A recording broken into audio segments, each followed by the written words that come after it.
5G Telma, des actualités uniques, dynamiques et renversantes dans le journal TV. Du jamais vu chez Batimax. Une remise à la caisse jusqu'à 15% dans tout le magasin et 20% sur tous les carreaux. Batimax, la qualité au meilleur prix. Ni Vaovao. Ina, plus raffiné que jamais. Ita, huilerie industrielle de Tamata, qui se charme tel suluajiv. Yulchanao ni Vaovao.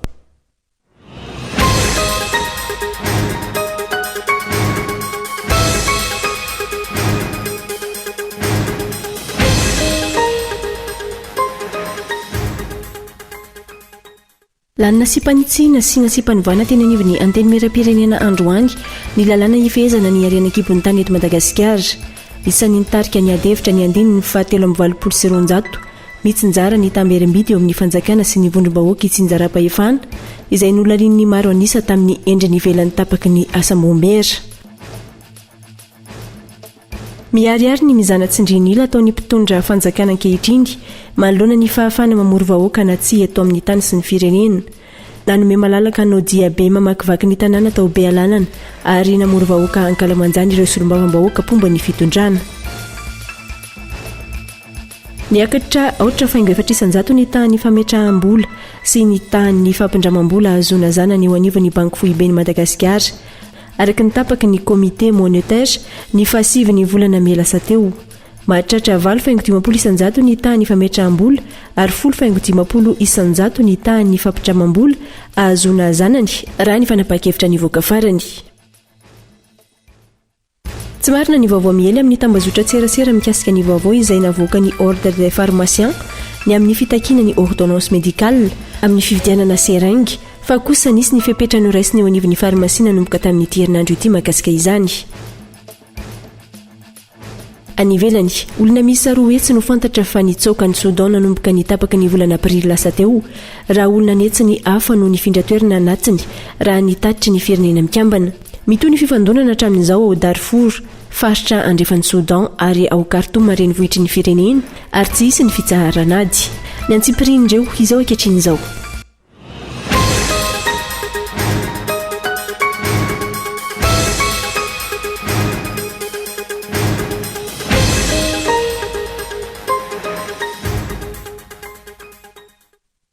Ankafandrina tomboko lasy tomboko vavy misy dehana ny tokantranonao amin'ny tsy aliny ny zoma fa 12 ny volana Mey taona 2022 ity. Manasanao ampitiavana anaraka ny fampalam-baovao hatramin'ny farany. Vaovao nisongadina avy hatrany ary dia lanina sy mpanitsina sy nasipanoviana teny anivon'ny anteny mera-pirenena androany ny lalàna ifehezana ny ariana kibon'ny tany eto Madagasikara.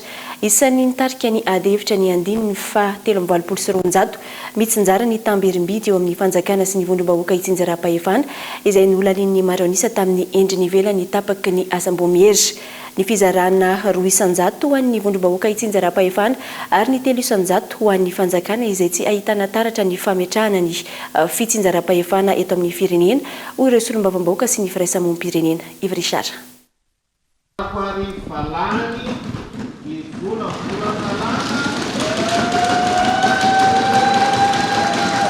Ny andininy fa 720 mitsinjarana ny tamberim-bidy eo amin'ny fanjakana sy ny vondrom-bahoaka itsinjara-pahefana no isan'ny teraka ady hevitra nandritra ny fandaniana ny lalàna ifehezana ny arinan-kibon'ny tany teny anivon'ny anteny mera-pirenena androany. Raha 3,500 ho an'ny fanjakana Foibe ary 2,500 miverina amin'ny vondrom-bahoaka itsinjara-pahefana raha ny fehezan-dalàna mifeny arinan-kibon'ny tany avy amin'ny governemanta. Nokitian'ny asam-bombera izany nandritra ny asa nataon'izy ireo ho fanomezana tombony kokoa ny vondrom-bahoaka itsinjara-pahefana amin'ny tamberim-bidy 500 tapakaraka izany fa 2,500 avy ny anjara ny fanjakana sy ny vondrom-bahoaka itsinjara-pahefana fitsinjarana izay ny fandresendahatra nandritra ny fivoriana azony be sy ny marina treny. Fifandresendahatra elabe ny mikasika ny article 283 io kanefa eo anatrehindreo rehetra zay miaritra le any amin'ny toerana tena misy arena kibon-tany zany ireo solombavavahoaka tena mahita ny réalité any amin'ireny toerana reny dia mahita hoe rakony loatra raha akarina le ristourna izay natokana ho an'ny CTD. Ny proposition ny fanjakana ny ministre du ministère dia 1,5%. dia nangatahany namana rehetra miaraka amin'ny argument rehetra hoe ampiakarina 2,5 io dia izay rehetra nahita tao hoe raha kosa raha karina le izy ny antony matetika fofombolana tsy misifaka ninina ny commune ka raha ohatra ka tena mieritreritra fa commune androso apadroso ny firenena marina apadroso commune dia samy anaika ny 2,5%. fa ho an'le tsy mahafantatra an'le iainan'le commune sy ny sombavahoaka ny district misy azy any dia le fanjakana foibe ihany no tena fantany. Tsika nefa mahafantatra rehefa tonga le fanjakana foibe vola tsy miverina ny commune akory tsy miverina ny CTD. Tsy naresy lahatra ny solombavambahoaka maro anisa eo anivony anteny meram-pirenena izay fijerena ny vondrom-bahoaka itsinjaram-pahefana izay. Izy ireo izay nahazo baiko na consigne de vote ny anoezana tombony bebe kokoa ny fanjakana anatin'ny fizarana ny Tamberimbidy. Raha nitondra ny fanitsina 2,9 avy araka izany asam-bomiera, 200 ny vondrom-bahoaka itsinjaram-pahefana ary 300 ny fanjakana no ny adiny izy ireo hatramin'ny farany ary lany avy hatrany. Lay fizarana mitovy izay efa nambarany teo ihany fa ny fanjakana foibe dia ho an'ny Madagasikara ka izay no antony nasiana fanamariana amin'le hoe 2% sy 3% satria indray izara ho an'ny commune manerana ho an'ny firenena malagasy ray manontolo fa ny mipetraka ho an'ny commune ilay 2%. Tsy hitako ny tena hoe isin'ilay olana ao anatin'ilay izy raha ny fanazavana nataon'ny filohan'ny commissionna teo dia izy ihany nanambaran'izay teo dia izay no anentananay. Zaho moa amin'ny solombavambahoaka eo ihany fa misolo tena ihany koa ny filohan'ny vondrona IRD dia manentana ihany ny ao anatin'izany vondrona izany mba hampandany an'izay 200 ho an'ny commune dia 300 ho an'ny fanjakana foibe izay. Izay rehetra izay ny milaza fa tsy misy ny tena fametrahana ny fitsinjaram-pahefana eto amin'ny tany sy ny firenena ho nisy solombavambahoaka anatin'ny vondrona parlementaire hafa. Isany nanamafy izany ihany koa ny filohan'ny komisiona misahana ny arena kibon-tany izay nanamafy fa kobaka mbava fotsiny ihany ataon'ny fanjakana sy ny pombazy amin'izao amin'ny fametrahana ny fitsinjaram-pahefana. Dia ino moa zany tonga maro nanotrina an'izany ireo solombavambahoaka IRD namana izay nahazo baiko avy ambony ny baiko azo dia tsy amerina amin'le izy amin'ny proposition izay nataon'ny fitondram-panjakana na hoe ny ministère le 3,5 ho an'ny fitondram-panjakana aty fotony aty ambony zany sy ny 1,5 ho an'ny CTD. Izay zavatra zay dia mitsipaka an'izay satria tsotra kely ny antony atsika zao nentany nyty fitondram-panjakana aty tamin'ny 2009 ny fidy lalam-panorena teneniko hoe fitaka le izy satria inona ny antony nafitaka azy nitsindriny tsara fa hoe omena fahefana verina amin'ny fotony le fahefana zany hoe décentralisation zany no apetraka atsika tamin'izany nefa izy ihany indray sy ny mpiaraka aminy no manohitra an'izany raha apetraka atsika raha fitsinjaram-pahefana zany dia mazava omeo an'izany tsinjaram-pahefana zany ny fotony nefa mbola sarintsariny izy hatreto fa tsy izay tenenina tsy siaroa rehefa mandray fitenenana hoe tsisy adino ny fokontany tsisy adino ny commune tsisy adino ny district zao izy dia adino. Antony nanaovan'izy ireo antso ny loholon'ny Madagasikara izay tena piay ny vondrom-bahoaka itsinjaram-pahefana ijery akaiky ity fitsinjarana ny Tamberimbidy ity mandritry ny fandalovan'ny lalàna ifehezana ny code minier eny an-toerana. Fa tsy mahasoa fiainan'ny vahoaka malagasy izay efa latsaka ankaterena amin'izao fotoana izao nisy ny tetezamita indray ho nisy solombavambahoaka Roland Ratsiraka nandritra ny tafa izay nataony tamin'ny mpanao gazety Androany teny Tsimbazazy ankoatra io anolotra volavolan-dalàna nitsy ny rafitry ny seny ihany koa ity solombavambahoaka ity mba hipetrahany mangarara tanteraka. Fanadiatiny Henri Florian. mipetraka eto amin'ny firenena hatramin'izao fotoana izao ny fanontaniana raha tena izy tokoa ny fifidianana ho filoham-pirenena na tsy. Miteraka ihany toedra ra iaina ny olo-pirenena sy ny politisiana ary ny firaisamonim-pirenena. Raha toka efa ho 2 volana mahery izay no nanondro daty ho amin'ny 7 ny volana novambra taona 2024 ny ho anivon'ny voamberam-pirenena maleo tena misana ny fifidianana fa tokony hanatanterahana ny fifidianana filoham-pirenena ary efa nankataovany ny fitsarana avo momba ny lalam-panorenana izany saingy tsy mbola namoaka didim-panjakana ho fampiarana izany nefa ifana hampanatanteraka. Tomana marina ny filazana fa tsy ampy ny vola hoenti manatanteraka izany fifidianana izany. Raha toka tsy mbola manana finiavana androsaka vola ao anatin'ilay basket fond ireo mpiara-mombonantoka. Nanamafy ny sombavy-mahoaka Roland Ratsiraka androany fa tsy mahasoa ny fiainam-bahoaka ny mety ho fametrahana ny tetezamita ary tsy azo akena izany. Ho an'ny vahoaka malagasy sy tsara ho an'ny firenena foana no tokony fanapa-kevitra voizina. Ka raha miresaka tetezamita zany dia miala tsiny miala fondro fa tsy mitsinjo ny vahoaka malagasy sy ny firenena malagasy zany fa fatatsika ny dikany tetezamita dia fiadivana seza ary anao ampimamba ny toe-karena dia vao maika miato ny fiarah-miasa amin'ny fianakaviam-be raisam-pirenena sy ny sisa tsisy zavatra mahasoantsika amin'ny tetezamita. Fa ny antony mahatonga an'zareo ihany koa miresaka momba an'io dia tsotra. Le fanambarany Andry Rajoelina niaraka tamin'ny mpiara-miasa aminy hoe sahirantsika fa na ino kidona na ino kiatra na amin'ny fomba zay hitantsika na tsy mety na mety dia tsy maintsy lany premier tour Andry Rajoelina.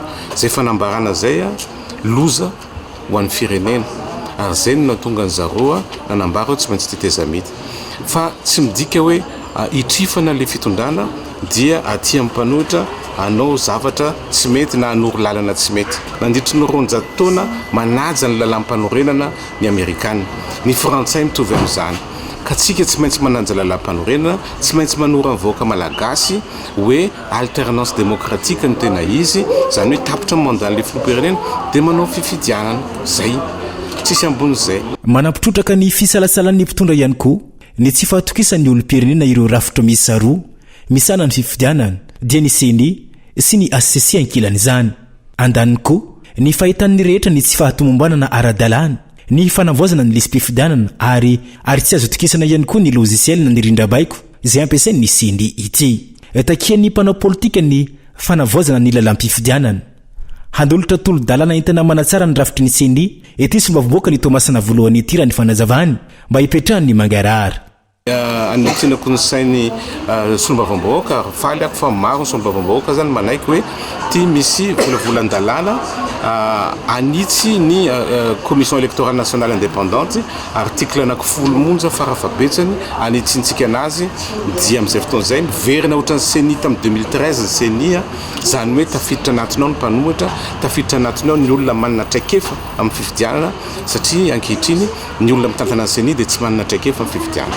Raha ilainany ny code électoral dia kasina koa fa za fotsiny te hiteny hoe mbola olona koa zany anatin'ny ty antenne miara-pirenena ty fa ny zavatra tsotra fotsiny ty antenne miara-pirenena ty dia mampirisika ny sombavim-bahoaka miara-dia amin'ny fitondrana za hoe nareo ilatsako fidiana ho sombavim-bahoaka ary tsy fantatry nareo na ho candidat amin'ny fitondrana na tsia dia lalàna fean'ny CENI article 10 monja no vaina dia milamina. Diso fanantenana amin'izao mpitondra izao ny vahoaka malagasy no ireo velerany nataon'ny filoha tsy tanteraka, tsy mitondra vahaolana matipaika hoentina miatrika ny fiainana sy ny fahatram-bahoaka amin'izao fotoana izao.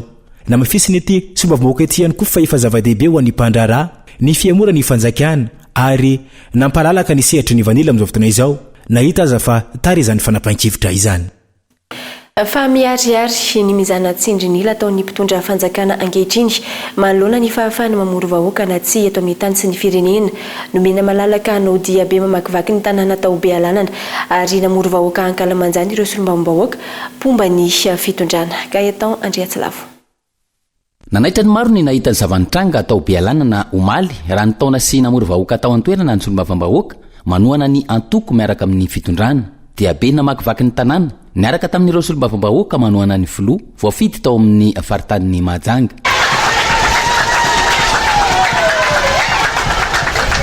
Tsy nisy ny sakana ary namoro vahoaka teo amin'ny banja malalaka na ny kianja ho an'ny daolo be ireo solombavim-bahoaka pomba ny filoha ireo. izany hoe afaka ny lahatra namakivaky ny tanàna ary afaka namory vahoaka teo amin'ny kianja malalaka izay tsy ao anaty efitra akory. Fanontaniana mipetraka manoloan'izany ny hoe rehefa tahaka n'inona no miatra ny fandrarana ary rehefa tahaka n'inona no mandefitra. Ny zava-misy rehefa ny antoko-pomba ny fitondrana ankehitriny ny mamory vahoaka sy manao fampelezan-kevitra alohan'ny fotoana malalaka ny sehatra ary tsy misy sakana manoloan'izany. Rehefa antoko hafa na solombavambahoaka voafidy tamin'ny alalany antoko hafa mandeha ny resaka ary sakanana avy hatrany. Aiza ho aiza ny fahalalana maneho hevitra manoloan'izany. Aiza ho aiza ihany koa ny fitoviana eto amin'ny tany sy ny firenena toy ny mifanohitra amin'ny zava-misy eny an-kianja no ambarany mpitondra fanjakana manoloana ny resaka famorim-bahoaka eto amin'ny tany sy ny firenena. Etsika izay manitsakitsaka ny demokrasia sy ireo lalàna velona eto amin'ny tany sy ny firenena ary indrindra ireo fifanarahana iraisam-pirenena. Ny vondrona Eropeanina izay efa nilaza mazava fa tsy manaja ny fifanarahana iraisam-pirenena izay nisoniavin'i Madagasikara tamin'ny taona 1970 mahakasika ny zo sivily sy politika ny fepetra no raisy ny fanjakana malagasy amin'ny famerana ny etsika politika na famorim-bahoaka atao amina toerana mifefy. Mbola toerana mifefy io fa tsy toerana ankalamanjana tahaka ity nitranga atao be alanana omaly ity. Nanamafy hatrany ihany koa ny vondrona Eropeanina fa io fifanarahana iraisam-pirenena io no ambony noho ny diditsy volana na ahafahana nandray ny fepetra izay efa tamin'ny taona 2019 ka tsy tokony ataon'ny mpitondra ambanin-javatra. Fehiny tsy misy ny fahalalana maneho hevitra ary sakanana ny famorim-bahoaka eto amin'ny tany sy ny firenena. Misy ny fanavakavahana amin'ny fampiarana izany ka ny sasany omena lalana, ny sasany sakanana. Niakatra ohatra faingo efatra isan-jato ny tany fametraham-bola sy ny tany fampindramam-bola azona zanany eo anivon'ny banky foibeny Madagasikara araka ny tapaka ny komite monetaire ny fahasivany volana May lasa teo mahatratra 8.50 isan-jato ny tany fametraham-bola ary 10.50 isan-jato ny tany fampindramam-bola azona zanany raha ny fanapa-kevitra nivoaka farany. Fitsino kolona. Nanomboka tamin'ny 9 May lasa teo no niatra teto Madagasikara ny fiakaran'ny taux de facilité de dépôt na ny tany fametraham-bola ho 8.50 isan-jato sy ny tany fampindramam-bola azahoana zanany na ny taux de facilité de prix marginal ho 10.50 isan-jato eo anivon'ny banky foibe. Raha ny fanapa-kevitra farany tamin'ny 7 Febroary 2024 nijanona ho 8.50 isan-jato ny tany fametraham-bola ary 10.50 isan-jato kosa ny tany fampindramam-bola. Araka izany, ity no fiakarana voalohany hita tamin'ny fanapa-kevitra amin'ny politique monétaire tamin'ity taona 2024 ity teo anivon'ny banky foibeny Madagasikara. Ny le izy angamba ny politique monétaire ny sy avoaka dia tsy maintsy en fonction ny réalité foana hoe inona ny zavatra misy androany mijery état des lieux zany. Dia rehefa mijery ny état des lieux dia inona ny zava-misy androany dia inona ny correction tokony atao zany ahafahana mandamina le situation. Dia amiko zany zavatra tsotra no mbadiky nyreny décision napetraka ireny dia ny fiincitena na ny famporisihana zany ny olona anao dépôt mba hatonga zany ny ao amin'ny banky hanana liquidité satria ilainy zany liquidité zany amin'izao fotoana. Dia zay moa zany zay principe ny économie monétaire mihitsy zay hoe inona ny situation actuelle dia en fonction ny zavatra misy eo ny amoahana an'ireny politique conjoncturelle manko ny ilazana an'ireny zany politique zany izay atao hikorrigena ny zavatra misy mandalo. Raha nitantitry ny banky foibe hatrany nahitana fiainana 2.3 isan-jato ny vola mifamezivezy raha ny 2 volana voalohany ny taona 2024 raha toka niakatra 3.3 isan-jato zany ny 2 volana voalohany tamin'ny taondasa. Araka izany, ilaina ny fampiakarana ny tany zana-bola ahafahana mameno ny vola mivezivezy eto Madagasikara. Tanjona amin'izany ny fanentanana ireo olom-pirenena sy mpandraharaha ametraka sy indram-bola ny amin'ny banky foibe. Ny taux marginal dia iny ndraiky io zany mitovy mbola dans la même idée foana hoe atonga ny olona zany hanao prêt tsarovy tsara fa rehefa io manko ny taux d'intérêt no mitondra ny décision ny olona. Rehefa ambony ny taux d'intérêt dia lina ny olona, rehefa ambany ny taux d'intérêt dia lasa ny olona manao investissement. Dia ohatran'izay le fandehan'le izy dia mbola dans la même lignée fiincitena ny opérateur économique zany sy ny olo-tsotra koa zay manam-bola sy izy mitady vola zany dia izay ihany koa no ambadiky ny zava-dehibe araka izany ifehezana ny vola mivezivezy eto amin'ny firenena ahafahana mamey hatrany vidim-piainana sy ny vola tahiry ao amin'ny banky foibe tsy aivina tamin'ny volana oktobra 2024 no nahitana fiakarana farany ny tany fametrahambola sy ny tany fampitramam-bola azahoana zana ny teo anivon'ny banky foibe ny Madagasikara. Tanjona amin'ny fidirana amin'ny tsenam-barim-panjakana ny fangararana amin'ny fampiasana ny volam-panjakana mbola marankilan'izay ny dingana tsy voafehy ny mikasika izany tsenam-barim-panjakana izany hoy ny fanazavany autorité de régulation des marchés publics. Manamora ny fanaraha-maso ny fitantanana ny volam-panjakana ny tsenam-barim-panjakana zava-dehibe anatin'izany fisian'ny fangararana amin'ny fampiasana io volam-panjakana io. Amin'ny alalan'ny tsenam-barim-panjakana trano ahafahany ireo mpamatsy vola manara-maso ny fomba hitantanana ny volam-panjakana. Ny amin'ny ARP manokana manana direction ana audit izy dia io direction ana audit io miara-miasa na bailleur izay ny anazy moa efa systématique mihitsy ny azy manao audit satria ny bailleur tsy voatery procédure en bailleur foana no ampiasaina fa arakaraka les contrats ny fanaovana tamin'ny zareo les conventions dia rehefa ohatra misoratra hoe procédure nationale dia afaka ataon'zareo audit koa zany procédure nationale izay nampiasainy ahafahany mahita hoe aiza no tokony ho asiana réforme satria fantatritsika fa réforme ho an'ny fitantanam-bolam-panjakana dia jerena manokana hoe sao dia sanatria tokoa ny vokatry ny procédure no manahirana ny olona rehetra ao anatin'iny rouage iny dia tsy maintsy ny audit zany aloha zany ny système hitatra to ahafahana mamoaka an'izay. Raha ny fanazavany autorité de régulation des marchés publics maro ireo dingana tsy voafehy raha mikasika izy any tsenam-barotra izany. Io ny tena tanjontsika, io ny principe-tsika, io no arovantsika zany io transparence io. Ny olana dia tsy fahafehezana ilay procédure dia rehefa tsy voafehy ilay izy dia matetika ny zavatra tenenin'olona voalohany les procédures no manakana. Or nefa ny tanjontsika dia ho fluide amin'ny fampiasana ny volam-panjakana io fa kosa mba ao anatin'ny cadre juridique ilay izy. Izay zany ny tanjony dia anjaran'ireo teknisiana anjaranao amaha-professionnel anao no mahita ny fomba ahafahanao zany miditra ao anatin'io raha efa fantatra hoe ahoana daholo ny rouage ao anatiny ao. Mampiodina ny firenena iray manontolo ny mikasika ny tsenam-barim-panjakana. Manoloana izany, nisy androany fankankevitra sy famelabelarana ho an'ireo mpianatra ao amin'ny sampam-pianarana ekonomia ho fampafantarana ny mahazava-dehibe ny tsenam-barim-panjakana teny amin'ny université an'Antananarivo. Dia ho an'ny ato amin'ny UGS manokana indrindra zany ohatra ny amin'ny mention économie zao ohatra dia misy mihitsy moa zany hoe matière marché public any anaty hoe cours mihitsy zany anaty parcours ohatra zany dia zava-dehibe zany ny ahafahan'ny mpianatra atao hoe nisy an'izay famelabelan-kevitra noentin'ny mpampianatra noentina tompona andraikitra samihafa koa nateo amin'ny nivon'ny banque mondiale nateo anivon'ny RMP ahafahan'ny mpianatra zany roso bebe koa amin'izay fahalalana momba marché public zay fa tsy mpianatra ny fotsiny koa nefa tonga teo fa misy ihany koa fa tompomanana andraikitra amin'izay resaka marché public zay tonga natrika teo. Maro ireo rafitra manara-maso ny tsenam-barim-panjakana raha ny eto an-toerana izany amin'izany commission nationale des marchés ny contrôle financier ary ny fitsaran'ny compte mampametra-panontaniana araka izany resaka kolikoly amin'ny tsenam-barim-panjakana ankehitriny. Fanafana nahazo torolalana ho an'ny fiainana indrindra amin'ny fianarana ho ireo tanora tonga teny amin'ny foibe toerany antoko malagasy miara-miainga androany ny fiaonana no karakarain'ny tanora MMM izay nifototra tamin'ny lohahevitra hoe réussir ses études et sa vie. Miankina amin'ny fandrosoan'ny tena vao afaka ampandrosy ny hafa sy ny firenena raha ny fanazavana Henri Florian. Tontosandroany teny ankerana ny famelabelaran-kevitra no karakarain'ny ny tanora malagasy miara-miainga izay nanasana ireo tanora maro samihafa nitondrana ny lohahevitra hoe réussir ses études et sa vie. Namafisy ny mpitarika ny fiofanana androany fa maro ny olana iainan'ny tanora malagasy amin'izao fotoana izao ka noezana ny tondrana vahaolana izy ireny mba ahafahan'ny tanora mandroso sy mitondra fampandrosoana any amin'ny fiainany.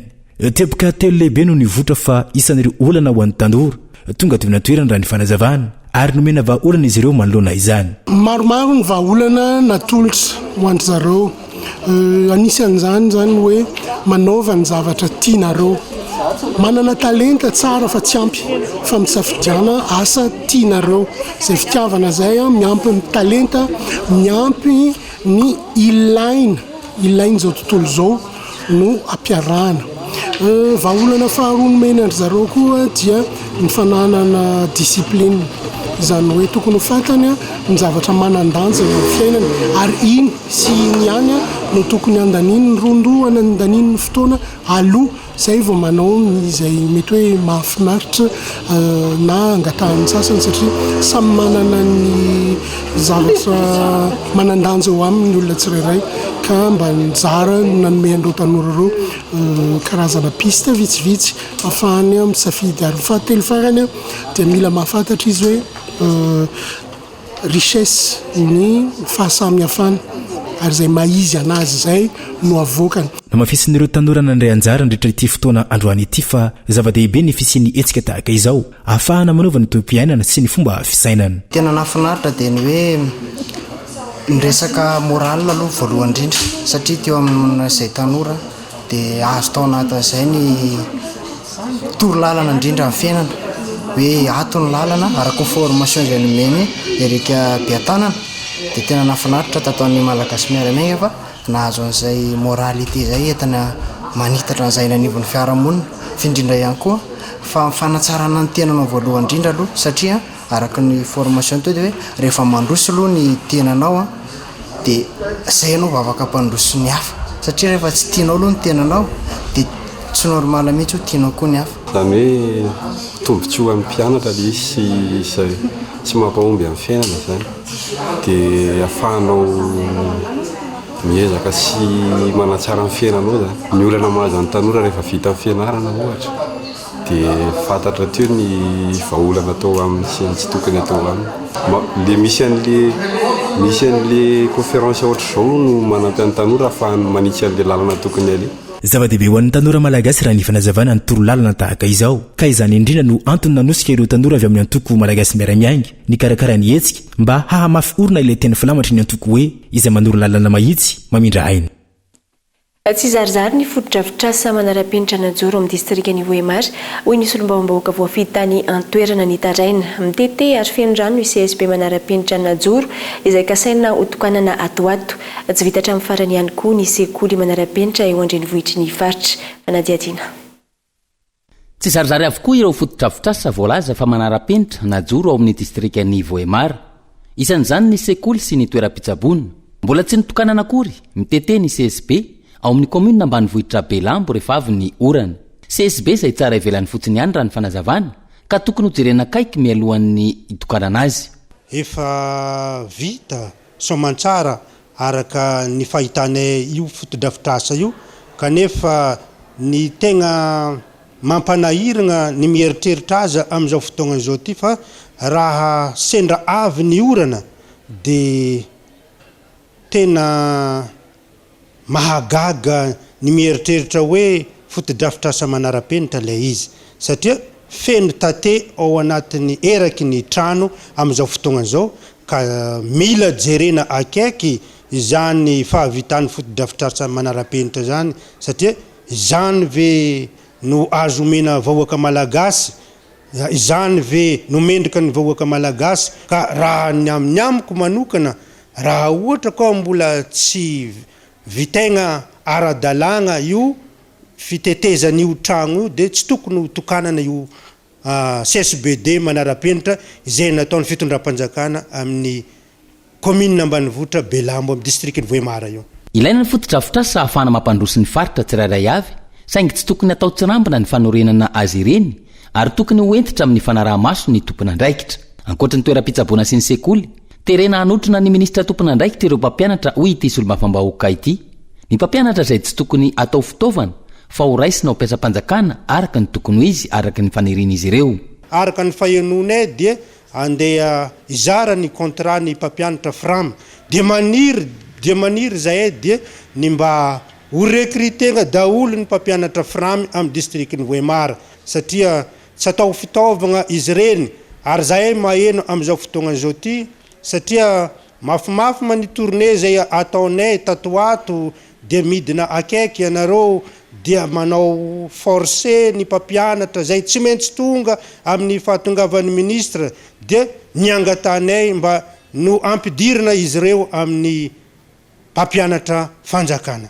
Raha ny fotodrafitrasa fampianarana, sekoly manara-penitra miisa 3 no najoro ao amin'ny distrika ny Voemara, ka ny 2 vita tsy zarizary, ny fahatelo izay ho atapon-tanàna tsy vita efa antaonany maro. Isan-taona angamba nanomboka tamin'ny 2019 rehefa tonga ny fionana amin'ny membre ny gouvernement dia miteny foana amin'ny tsy fahavitan'io fotodrafitrasa io.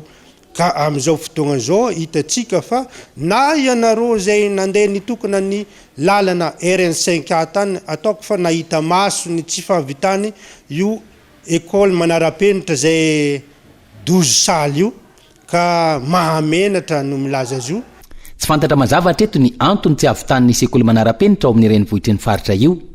Tsy ny any Voemara ihany, faritra maro no ahitana fanorenana fotodrafitrasa, voalaza fa manara-penitra tsy vita hatramin'ny farany tahaka izany. Eo ihany koa ny fametrahana ireny fotodrafitrasa ireny amin'ny toerana tsy tokony hisy azy. Ny ao Bongolava ohatra, any anaty bozaka, lavitry ny tanàna no nametrahana ny birao ho an'ny arenan-kibon-tany. Fotodrafitrasa izay tsy nampiasaina akory ary simba no io tsy fampiasana azy io. Fa itsidika ny Madagasikara ny sekretera mpanjakana frantsay mihay ny fampandrosoana ny francophonie sy ny mpiara-mombinantoka iraisam-pirenena Krisola Zacharopolo ny 17 hatramin'ny 17 ny volana May ho avy izao. Fitsidiana tafiditra anatin'ny Conseil des ministres de la Commission de l'Océan Indien ho tanterahana eto Madagasikara. Anararoatra itsidika ny nosiany koa izy mandritra io fandalovana eto amintsika io ary jery ny fiatraika ny fiovan'ny toetrandro amin'ny mangrove ao Mahajanga.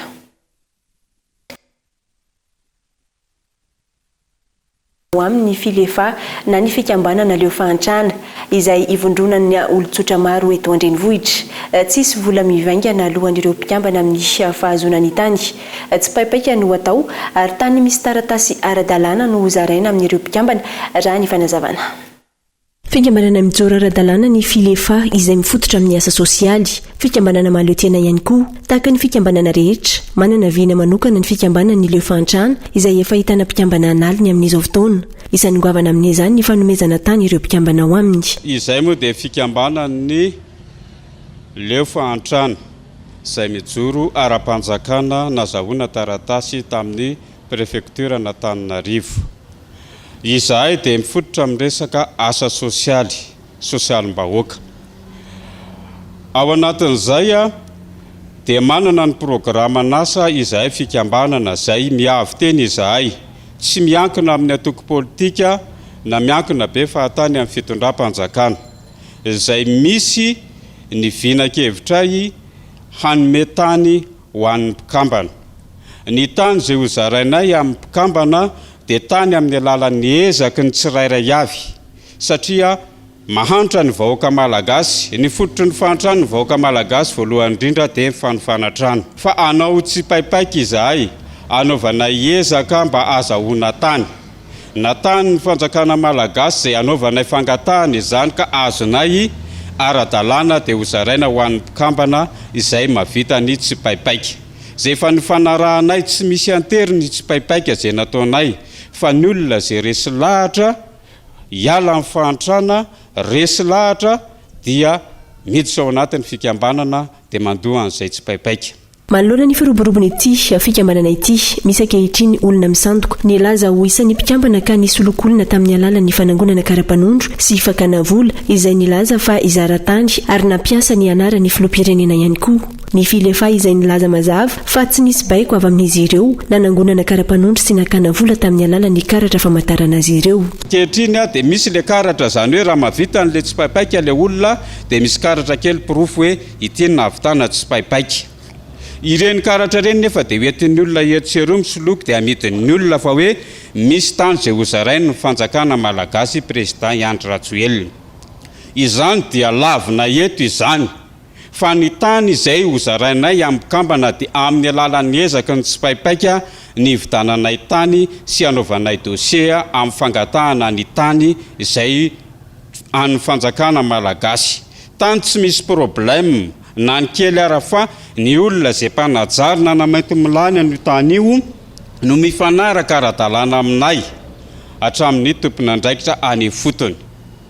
Dia rehefa ao anatin'izao fotoana zao efa miroso ny dingana ny procédure rehetrarehetra ny amin'ny fandaminanay any dossier any tany. Izahay raha mandoa tsy paipaika ny olona tsy miteny rapitsy dia mahazo tany fa manaraka ny fandaminany ny fikambanana ny fizarana n'izany tany zany. Ary tsorinay mazava tsara eto fa manana tany izahay hozaraina ho an'ny fikambanana.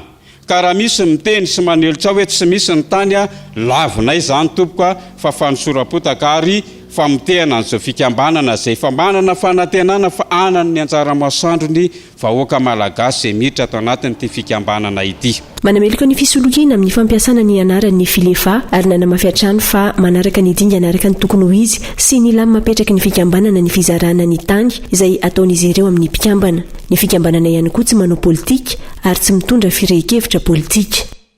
Anaraka dokam-barotra vetivety isika dia miverina eto ao anatin'ny tapany faharoa ny fampalam-baovao.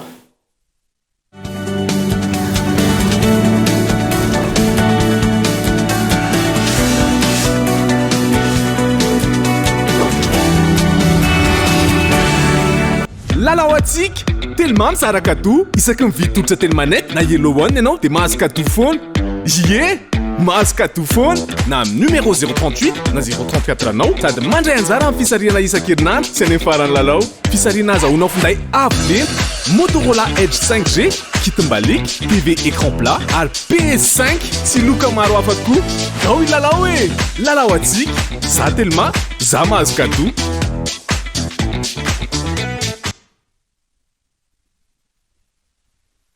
Ina dia vita amin'ny soja voafantina mba hampatsiro ireo karazan-tsakafo karakarainao. Ny menaka Ina dia ahitana oméga 3 sy oméga 6 ary ara-pahasalamana no notrikaina entin'ny soja. Ina ilay menaka manome tsirony nahandronao isan'andro.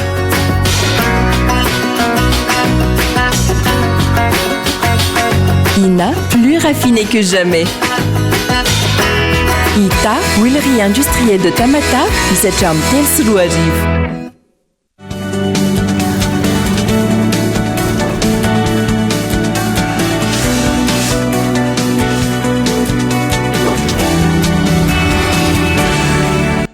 Isorina trany ianao anatokantrano any tsy misaraka ny fahitalavitra koa ato anatin'ny fampalam-baovao amin'ity alina ity mamerina ny araba ary manasanao hatrany anaraka izany hatramin'ny farany anokavantsika izay tapany faharoa ny fampalam-baovao izay avy hatrany ary dia iresaka momba ny famerina famorim-bahoaka ny fifidianana ary ny resabe mahakasika ny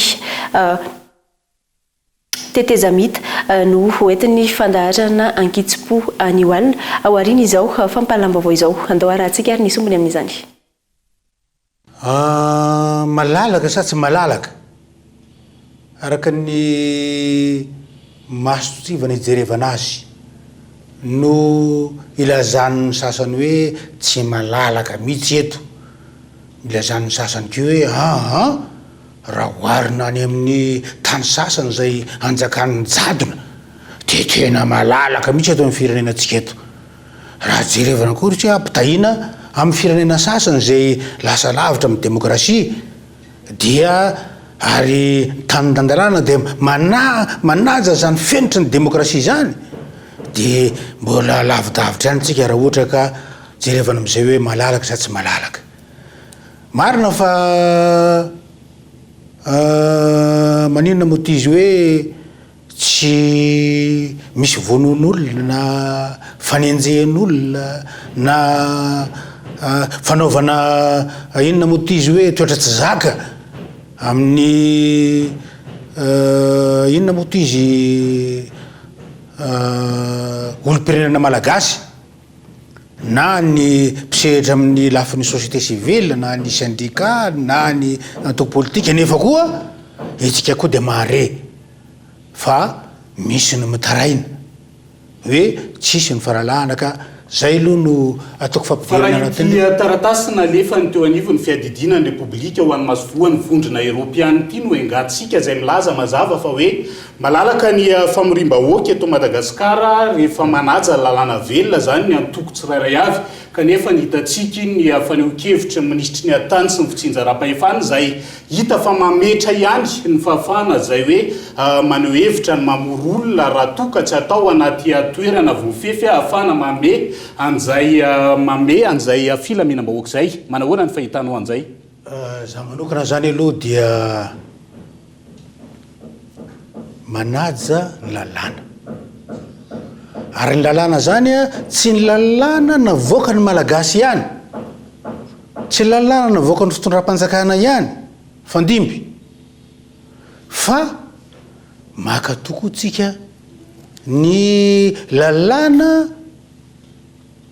eo amin'ny sehatra raisam-pirenena taka ny pacte international relatif amin'ny droit civil et politique zay misy cadrage d'interprétation ao anatin'ny principe de Syracuse ka raha zay famakafakana iraisan'ny firenena ny eken'ny firenena mikambana ao anatin' zay principe de Syracuse zay momba nyty principe momba nyty pacte relatif au droit civil et politique de fangarika amin'ny zay principe de Syracuse zay ihany zay ny iny zavatra nataon'ny ministre l'intérieur iny rehefa avy eo riny izao fampahalaam-baovao izao araka izany no anarahana manontolo ny fandaharana ankitsi-po iny fa noho izantsika ny fampahalaam-baovao dia tsy marina ny vaovao mihely amin'ny tambazotra tserasera mikasika ny vaovao izay navoaka ny ordre des pharmaciens amin'ny fitakina ny ordonnance médicale mikasika ny seringue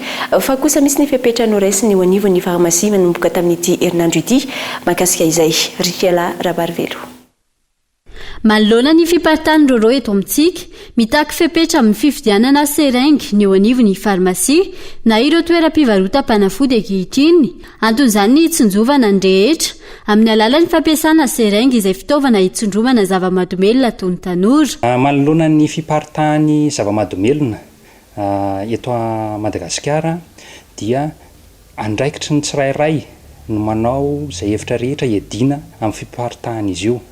Ny tandrify anay aty amin'ny farmasia dia ny fandraisana anjara kely azo atao manokana azonay atao dia takinay ny ilan'ilay olona mividy an'ilay seringue ny antony hividianany an'ilay seringue mba hahafahanay fandraisana manome fandraisana anjara kely amin'ny fahasalamam-bahoaka zany ary arovanay ny fahasalamam-bahoaka mba tsy paritahan'le seringue ihany koa. Tsy ny seringue ihany, takina trano ny taratasy avy amin'ny mpitsabo raha toa ka hanjifa fanafody sasany toy ny antibiotika ny mpanjifa iray. Raha ny antibiotika no resahana, ny antibiotika tsy maintsy mila ordonnance avy any amin'ny dokotera satria tsy maintsy jerevana hoe inona marina ny mikroba vonoina amin'ilay antibiotika vao omena ilay antibiotika. Amin'izao mantsy ny zavatra mitranga dia na aretina andohara dia ihinanan'ny olona antibiotika nefa n'izay zavatra izay dia tsy fantatra marina hoe inona le mikroba mahatonga an'ilay aretina zany hoe mbola mila fantarina aloha le mikroba mahatonga ny aretina zay vao atao ny antibiotika misy ilay filaza azy hoe atao ny antibiogramme zay vao mandeha ny antibiotika. Manoloan'izany miandry ny fivoriana izay nataon'ny ordre des pharmacies androany ny fanapa-kevitra mikasika ny fitakinana sy ny ordonnance médicale avy amin'ny mpitsabo. Ny fidiran'ireo vokatra lavanila avy amin'ny faritra ivelany ambanja izay tsy mbola matoy tsara no manimba ny tsenan'ny vanille ao amin'ity distrika ity ho nisy olom-bavam-bahoaka any an-toerana tsy ampy ny fanaraha-maso ny fivezivezen'ny vokatra any ka mahatonga ny fatiantoka ho an'ireo tantsaha izay tena manara-dalàna. Henri Florian. Ny distrikany ambanja no isantatra voalohany ny fisokafany tompetazana vanily ho antaona 2024 ity ho an'ny faritra avaratry ny Nosy iny araka ny fantatra amin'izao fotoana izao. Raha ny fampitam-baovao azo vinavinaina fa isokatra manodidina ny 20 ny volana May ho avy izao ary andrasana ny fankatoavany ministeri ny varitra sy ny indostria ary ny fanjifana. Manoloana io isan'ny manimba ny vokatra ara-dalàna ao an-toerana ny fivezivezen'ireo vokatra izay tsy mbola matoy avy any amin'ny faritra hafa ivelan'ny distrikany ambanja hoy ny solombavam-bahoaka voafidy tao an-toerana ka anaovan'izy ireo antsoavo ny amin'ny tokony hanamafisana ny fanaraha-maso. Efa misy proposition zany daty zany isokafany ny tsenany lavany amin'ity volana ty fa mbala miandra atsika hoe oviana marina le daty no zay vita proposition zany isokafany tsenany lavany ao ambanja amin'ny région Diana. Fa ny zavatra tiany mbalazaina eto zany ary miantso ny tompony andraikitry misahana an'izany ny fiviziviziany lavany ao atapo tanànany ambanja na agnatin'ny région Diana. Ino ny antony? Mampalahelo tokoa ny mahita lavany mbola tsy matoe avy any amin'ny faritry hafa no mitsofoka ao agnatiny districtny ambanja ka lasa tsy mba tanteraka zany ny produit tsara izay vokariny ao anatin'ny tapotanana sambrano zany hoe mbola misy olo mbola tsy misokatra tsena any efa maregny hoe sy tsena misokatra vaovao avy hatrany izy tonga dia mitondra lavaninany midrika ao anaty tapotanany ambanja. Manao antsova araka izany izy ireo mba hanamafisana mafimafy kokoa ny fanaraha-maso ny fivezivezeny vokatra vanila ao anatin'ny distrikany ambanja manomboka izao mba tsy hahafaty antoka ireo tantsaha izay manara-dalàna. Manambahiny sampana fampalambavao amin'ity alina ity dia avy amin'ny fédération malagasy ny basketball miarabanao monsieur Pascal tonga soa indray eto amin'ny fampalambavao amin'ity alina ity resaka indrindra mikasika ny coupe du monde 3 contre 3 amin'ny senior homme isika amin'ity alina ity izay andraisan'ny Madagasikara anjara manahoana mikasika an'izay ary rovina no anatanterana azy. Miaraba Hilary ary miarabantsika rehetra isa-tokantrano manaraka amin'ny fahitalavitra Kolo TV. Ny 3 May hatramin'ny 4 Jona no tanterahana any Vienne renivohitra Autrisy ny andiany fahafito amin'ny fiadina ny amboara iratany amin'ny taranja basketball lalaovin'olona telo fantatritsika amin'ny anarana teknika hoe FIBA 3 contre 3. Madagasikara tokoa dia taorinana tompon-dakany Afrika azy taona 2024 fifananana natao tany Egypta ny 3 sy 4 Desambra 2024 Madagasikara no tompon-dakany Afrika tamin'izany ary nitarika azy ho mpandray anjara amin'ity fiadina ny amboary iratany mondial izy io Hilary zay marihana fa 20 ny firenena mandray anjara ary amin'ny fifaliana tokoa no izarana amintsika pakafy basketball malagasy tsika manontolo fa i Madagasikara no an'ny firenena tokana misolotena ny continent africain zay ahitana fédération misa 450 ka dia voninahitra lehibe ho atsika ny nahavosotra atsika ho mpandray anjara amin'izany fiadina ny amboary iratany eo mitaranja basketball 3 contre 3 zany. Coupe du monde monsieur Pascal lalao avy lenta zany aiza hoe zany fanomanana ho an'ny ekipa pirenetsika amin'izao. Araka ny fandaram-potoana zay fanampahafantarina ihany koa dia ny alady 14 ny volana May zao no anainga ny ekipa pirenena malagasy ankoay moa fiantsoana ny ekipa pirenena malagasy ahitana mpilalao misa 4 Eli, Livio, Arnold, Fiary izy 4 amin'ny rahalahy ireo ihany lay tompon-dakany Afrika tamin'ny taona 2024 zay tarihin'ny mpanazatra Randrianarivelo Jean de Dieu na coach Deda no afantaran'ny maro azy ny tenako moa no lehiben'ny délégation zay tondra ny ekipa pirenena malagasy hiatrika ny fiadina ny amboary iratany io. Ny alady zao no anainga hiazo ny Novi Sad any Serbia hiatrika fiofanana mandritra ny 15 andro ny ekipa pirenetsika. Amma lalao avy lenta ny fiadina ny amboary iratany dia ny 3 contre 3 Serbian Academy ivitoerana tokana maneran-tany ho fampiofanana ny basketball 3 contre 3 misy fiarah-miasa atsika amin'izany firenena zany ka dia iofana mandritra ny 15 andro reo ekipa pirenetsika reo aorin'izay ny 27 ny volana May kosa dia hiazo avy hatrany any Vienne hiatrika ny fiadina ny amboary iratany. Ety am-pamaranana dia aterina trano ny fisaorana ho an'ny mpiara-miasa rehetra voalohany amin'izany ny orinasa Telma zay mpiara-miasa voalohany amin'ny taranja basketball malagasy ary antoka lehibe ihany koa amin'ny fanohanana ny ekipa pirenena malagasy zay andray anjara amin'izao mondial basketball 3 contre 3 zao ary eo ihany koa ny lehibe indrindra mazava ho azy ny fitondram-panjakana malagasy amin'ny alalan'ny ministera ny tanora sy ny fanatanjahantena izay antoka nahafahan'ny Madagasikara mandray anjara amin'ity coupe du monde 3 contre 3 3 May hatramin'ny 4 Jona 2024 any Autrisy. izany mikasika an'iny fa zava-dehibe ny fiarovana ny bibikely na ny insecte noho izy ireny mitondra voka-tsoa maro eo amin'ny fiarovana ny tontolo iainana sy fanatsarana ny fambolena hoy ny mpikaroka mahakasika izany. Olana eto amintsika tsy manana fahafahana hoenty miaro sy fanohanana hoentina miroso amin'ny fikarohana mikasika izany ny mpikaroka malagasy. Fanadiadiny Daniela Minorso. Tsy afa-misaraka amin'ny zava-maniry ny bibikely noho izy ireo mitondra anjara biriky amin'ny fanatsarana ny tsiron'ny tany ahafahana mamokatra amin'ny alalan'ny pollinisateur sy ingénieur du sol ananan'izy ireo ity mpikaroka momba ny bibikely eto amintsika ity. Antony mazava-dehibe ny fiarovana azy ireny raha mifanazavana. Raha miresaka ny babakotsika na ny baobaba ireny dia may dia potika manarina izany baobaba izany mila taona maro mibabakoto en groupe avy mitsio ny ala dia tsisy izy. Fa mabibikely anazy dia micro-habitat moa fiantsoana anazy. Izany hoe mbola manana an'izay capacité d'adaptation izay izy. Dia ny antony iarovana anazy satria tsika tsy mahalala amin'ny fisiny. Ohatra teneniko foana amin'ny mpianatra dia ny hoe tsika mampiasa pesticide entina ambolena ny karaoty, hanatsarana ny vokatra voatabia. Manimba ny vokatra voatabia dia karazana lolo izy io, le fandayany. Izany hoe fa raha rafatsika fanafody io dia maty le lolo iny. Fa tady io fa iny vonona voatabia iny mila lolo hafa koa hipolliniser anazy. Dia izany hoe miara maty ao daholo izany. Dia izay fampifantarana ny asa amin'ny bibikely izay zany no ezahana atao voalohany. Izay ny atao hoe approche intégrée. Raha manao resaka fambolena dia ny atao hoe approche intégrée de l'agriculture. Izany hoe mivery ny foto mihitsy zany mijerana hoe inona avy no ifandraisan'ny biby ny zava-maniry ahafahana mahazo an'ilay vokatra tsara. Dia izay ilay tadiavintsika eto Antananarivo hoe agriculture bio. Tsy misy pesticide. Dia izay no ezahana fantarina hoe mila fantarina aloha izy ary efa tia izy efa avy eo dia arovana mora miaro azy fa vao tsy fantatsika amin'ny fisiny dia sarotra miaro azy. Ho an'i Madagasikara, sakana tsy afan'ireo mpikaroka malagasy miroso amin'ny fikarohana samihafa ny tsy fisian'ny enti-manana sy ny fanohana ny fanjakana azy ireo raha ny fanazavana trano. Raha resaka bibikely aloha zany dia tsy inganiko manokana fa matetika amin'ny vahiny foana satria mila vola enti-manana manohany fikarohana.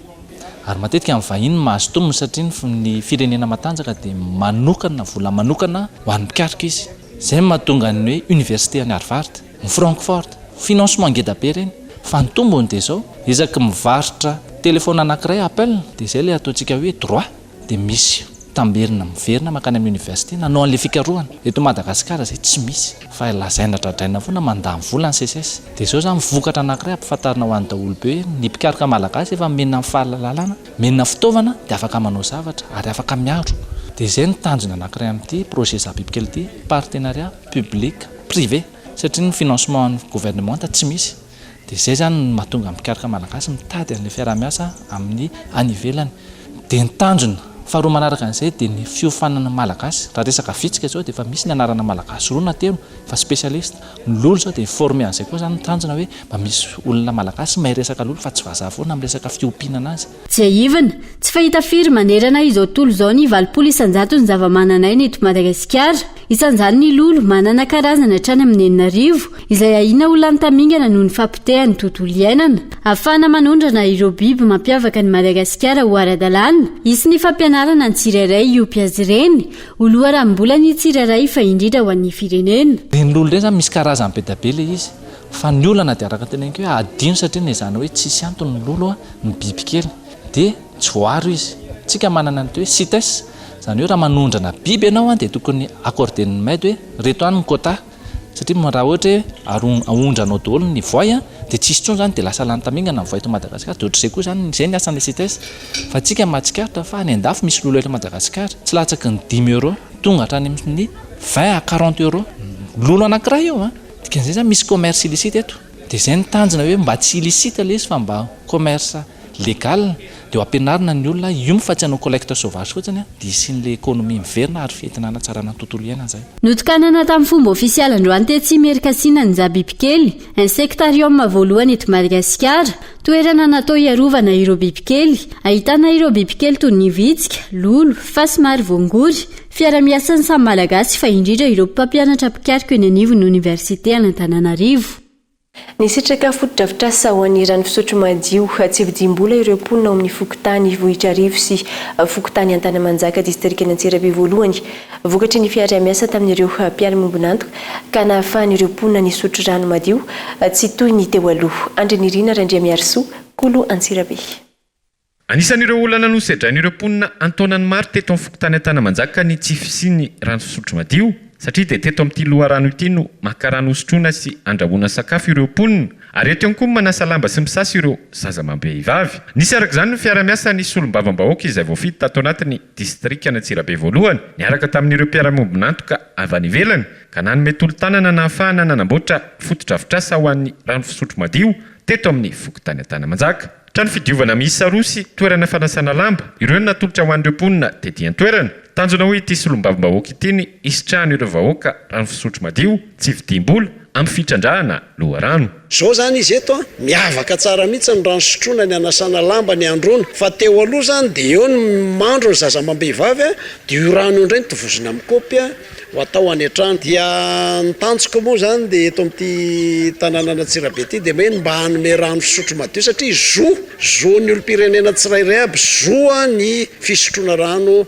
madio ka ny zahako zany eto dia mba za hampisotro ny mpiray-tanindrazana hampisotro ny vahoakako eto amin'ny faritra Antsirabe rano fisotro madio tsy vidimbola. Taorian'ny fokotany Antanamanjaka dia nisitraka fotodrafitrasa baolina fontaine miisa 9 ihany koa ireo mponina tao amin'ny fokotany Vohitrarivo distrikta Antsirabe voalohany. Zava-dehibe ny fiarovana ny tontolo iainana hoy ireo mpiara-miombonantoka ka tokony harovana ireo loharano izay ananantsika eto Madagasikara mba hisorohana amin'ny mety fiovaovany ny toetry ny andro amin'izao fotoana izao. Hitanao hoe mbola tsara ny loharano ka dia izay mampatonga anahy mampirisika foana zany hoe harovy ny tontolo iainana. Antsika amin'ny teny izao dia izy ity efa olana maneran-tany ahitany ho avy atsoatsy ary tena ho avy fa tsy hoe mety ho avy fa efa miaina amin'izany tsika amin'izany fiovan'ny toetrandro zany ka dia zava-dehibe sy tena aprisihana ny mpisitraka rehetrarehetra ny fiarovana ny ala fiarovana ny tontolo iainana izany satria ny rano no aina. Tondra fisaorana araka izany ireo mponina izay nisitraka ireo fotodrafitrasa ho an'ny rano fisotro madio ireo teto amin'ny fokotany Vohitrarivo sy ny fokotany Antanamanjaka. Faly be izay tena faly ary tena nahavaolana ary mahakasitrahana ihany dia matoa solombavam-bahoaka sy ireo mpiara-miombonantoka fa izay namatsy vola tamin'ny fotodrafitrasa. Maha hoe loharano anazy moa zany dia mivelatra teo fotsiny ilay loharano fa rehefa tsy misy ny mpikarakara ohatra zao dia tsy manana fotodrafitrasa tsara ohatra zao tsika dia isaorana lehibe ny mpamatsy vola sy ny solombavam-bahoaka nanome antsika n'izao fotodrafitrasa zao fa tena ilain'ny mponina ary tena zava-dehibe ho an'ny vahoaka eto amin'ny fokotany Antanamanjaka zao fahavitan'ny ity fotodrafitrasa ity zao. Araka izany dia noho ny fiara-miasa ny solombavam-bahoaka izay voafity tato anatin'ny distrikta Antsirabe voalohany sy ireo mpiara-miombonantoka no nahafahan'ireo mponina teto amin'ny fokotany Antanamanjaka sy fokotany Vohitrarivo nisitraka fotodrafitrasa ho an'ny rano fisotro madio ary tsy ho ela dia azo fotodrafitrasa tahaka izao ihany koa ny eto amin'ny fokotany Ambohitrinybe. Fa ireo tena filan'ny mponina iny fotony no anaovany FMFP na ny Fonds Malgache de Formation Professionnelle famatsim-bola manomboka izao anambatra ny hery amin'ireo vovonana misehatra amin'izany araka izany izy ireo ka hisy vokatra azo tsapahitanana ao anatin'ny fotoana fohy ny alarana efson. Tao anatin'ny telo taona izay no namatsy vola amin'ny fampiofanana ireo tantsasy piopy ny eo anivon'ny FMFP na ny Fonds Malgache de Formation Professionnelle. Efa misy ny vokatra azo saingy mbola maro ny lesoka tsy maintsy arenina raha ny fanazavana. Antony fifanarahanm-piara-miasa teo amin'ny FMFP sy ny vovonana miisa 3 vovonana izay ivondrona ny fikambanana maro amin'ny faritra raha ny fanazavana. Ny tombontsoa amin'izao fotoana izao dia voalohany aloha fandehanan'ny information aingana makany amin'ireo membre zany zay membre ao anatin'ireo vovonan'ireo. Faharoa ny fandaminana ny fampiofanana zany hoe fampiofanana misy cible tanteraka ny filan'ireo olon'ireo nomena ary fahatelo ny ataontsika ny évaluation zany na ny fijerena ny tombanezaka zay sarotsarotra satria Madagasikara tena ngeza ary raha tsy misy vovonana ohatran'io mandravina nireo hery rehetrarehetra sy mpikambana reo dia sarotsarotra miparitaka ny hery miparitaka ny vola ka amin'izao fotoana izao tsika manana an'ireo ity ataontsika hoe fiara-miasa vaovao ity ahafahana mandamina zany ny fampiofanana ao anatin'ny sehatra ny fiompiana. sy voafaritra mazava miankina amin'ny filana ireo ampiopi tsiraray avy ny famatsiana arabola avy amin'ny FMFP hiarany tatitra androany. Tsy hoe kory matsy vola nyreo vovonana telo reo ny FMFP fa matsy vola lay membre arakaraka ny fangatahany membre ny vola omeny FMFP. Zany hoe zany ireo membre reo dia manantona reo vovonan'ireo miteny hoe reto ny filanay mety ao anatina fahaiza-manao miompy zany mety eo amin'ny fitantarana zany mety eo amin'ny sehatry ny famarotana ny vokatra zany arakaraka izay ilaina ary efa misy procédure mazava ny fomba hitondrana fampiofanana zany dia ny famatsiana mifanitsy amin'izay ny ataony FMFP zay ngamba no tsara ho fantatra fa tsy ho voafaritra hoe tena izao hoe arakaraka ny filana hatreto aloha dia misy ny vola hoeto manana fampiofanana amin'ny FMFP eto Madagasikara. Nototosana androany teny amin'ny forelo Tanjombato ny fifanarahanam-piara-miasa teo amin'ny vovonana miisa telo sy ny FMFP hianany Fonds malgache de formation professionnelle fifanarahana izay hianotrony ireo amin'ny ministra tompon'andraikitra. Tsy aivana saika ny 700 ny malagasy no mivelona amin'ny fambolena sy ny fiompiana avokoa. Maro ireo tsy mbola manana traikefa sy mitady afiofanana tahaka izao amitsangana toy ny androany izao. Amin'ny maresaka avy any ivelany olona miisa roa eto no fantatra fa nitsoaka ny Soudan nanomboka ny tapaky ny volana aprily lasa teo raha olona nentsiny hafa no nifindra toerana anatiny raha nitatitry ny firenena mikambana mitony fifandonana amin'izao ao Darfour faritra andrefan'ny Soudan sy ao Khartoum renivohitry ny firenena ary tsisy ny fitsarana ady ankilany ny somary ny fifanarahana izay manome alalana ireo sivily hitsoaka ny faritra misy ny ady ary koa manome alalana ny fidiran'ny fanampiana maha-olona. Panampanazavana hitany Daniela Minorso eo amin'ny sariny France 24. Tsy isy ny fampitsarana ady eo amin'ny tafika soudanaise sy ny vondrona paramilitaire FSR na force de soutien rapide izay tarin'ireo manam-pahefana roa ao Soudan fa ny fanokafana ny varavarana ahafahan'ireo sivily mitsoaka ny firenena ary koa ny fanekena ny idiran'ny fanampiana maha-olona ao anatin'ny eninandro ireo no nanaovan'izy ireo taratasy fanekena sy fanaova-tsony ho Malta ao Jeddah ao Arabia Saoudite. Mitony fifandonana izay mandrava ny tanàna Khartoum amin'izao fotoana araka ny hita amin'ny sary fiara mifono vy miaraka amin'ny tafondron'ireo vondrona paramilitaire no mameno eo avaratry ny renivohitra eo ihany koa ireo faty mitsirara amin'ny tany etseroa ho an'ireo sivily mbola tsy tafavoaka ny renivohitra avy be no ihainan'izy ireo amin'izao fotoana no ny fikatona ny ankamaroan'ireo toeram-pivarotana ny fasarotany fitadiavana sakafo ary koa ny fialana ny tanàna izay mampidi-doza sy manano sarotra noho ny fiakaran'ny viditsolika ankilany noho ny tsy fisian'ny fitsarana ady mitoy ihany koa amin'izao fotoana ny fifanarana eo amin'ny États-Unis sy Arabia Saoudite ireto farany izay manantena ny isian'ny 10 andro isian'ny fitsarana ady ahafahana mampiditra ny fitambaran'ireo fanampiana maha-olona. Dia zay ankoa tompoko lasa tompoko vamo marina ny fiarantsika tamin'ity alina ity ankasitrahana feno ianao nanaraka izany hatramin'ny farany fametraka ny mandra-piona ho amin'ny manaraka indray.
Plus raffiné que jamais. Ita, huilerie industrielle de Tamata, Isacham Telsuruariv, vous a présenté Ni Vaovao. Du jamais vu chez Batimax. Une remise à la caisse jusqu'à 15% dans tout le magasin et 20% sur tous les carreaux. Batimax, la qualité au meilleur prix. Vous a présenté Ni Vaovao. 5G Batelma, des actualités uniques, dynamiques et renversantes dans le journal TV.